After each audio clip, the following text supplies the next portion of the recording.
मित्रों नमस्कार, मैं GSL पांडे आज आपके लिए हिंदी में लेकर आया हूँ मैथिली शरण गुप्त का जीवन परिचय, साहित्यिक परिचय। मित्रों आइए आचार्य द्विवेदी के समय में उनके शिष्य के रूप में कार्यरत कवि मैथिली शरण गुप्त, जिनकी लगभग 40 मौलिक काव्य ग्रंथ हैं, इसे समझ लें। आचार्य द्विवेदी के काव्य आदर्शों को चरितार्थ करने वाले महान कवि मैथिली शरण गुप्त थे और उनके लगभग 40 मौलिक ग्रंथ हैं। राष्ट्रकवि गुप्त जी का जन्म झांसी जिले के चिरगांव में 1886 ईस्वी में हुआ था और इनकी मृत्यु 1964 ईस्वी में हुई। ये हिंदी की राष्ट्रीय काव्य धारा के प्रतिनिधि कवि कहे जाते हैं। इनके द्वारा लिखित अनुपम रचना भारत भारती का प्रकाशन सन 1912 ईस्वी में हुआ, जिसमें भारत के अतीत का गौरव गान है। सन 1954 में उन्हें पद्म भूषण सम्मान मिला और गांधी जी ने स्वयं अपने मुंह से उन्हें राष्ट्र कवि की उपाधि दी। मैथिली शरण गुप्त की प्रमुख रचनाएं इस प्रकार से हैं। यद्यपि उनकी 40 रचनाएं हैं, लेकिन यहाँ पर विशेष रचनाओं का उल्लेख किया जा रहा है। रंग में भंग, यह एक रचना उनकी 1909 ईस्वी में हुई। भारत भारती 1912 में हुई। जयद्रथ वध 1910 में थी। भारत भारती 1912 में।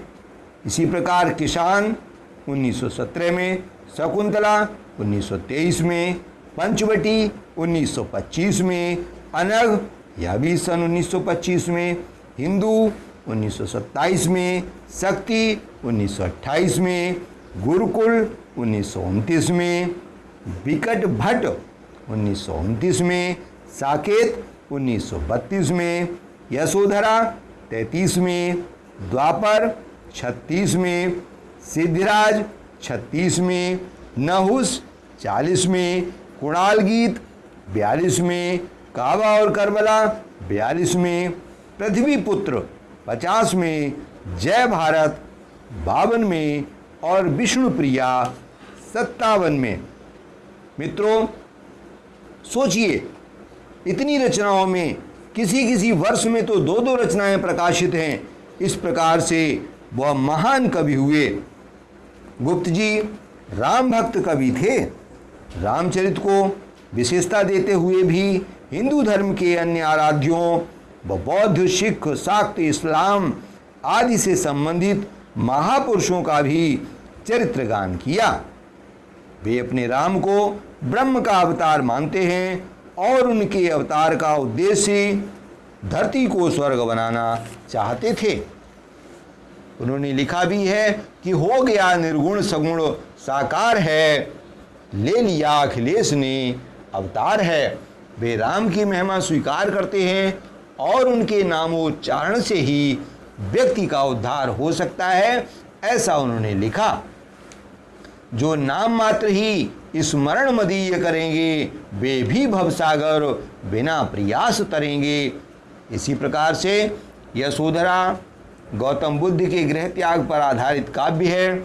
इसमें गुप्त जी ने नारी की व्यवस्था व वेदना पर प्रकाश डाला है।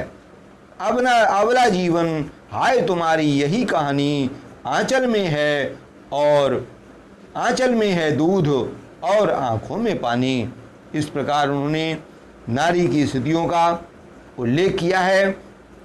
मित्रों इस प्रकार से राष्ट्रकवि मैथिली शरण गुप्त का जीवन चरित्र और उनकी जीवन परिचय, साहित्यिक परिचय यहीं समाप्त होता है। यद्यपि कहने को तो बहुत कुछ है, लेकिन समय का अभाव और स्थान का अभाव, आज वीडियो यहीं समाप्त करते हैं। कल फिर नए एक साहित्यिक परिचय के साथ उपस्थित होंगे। तब तक जय हिंद, जय भारत।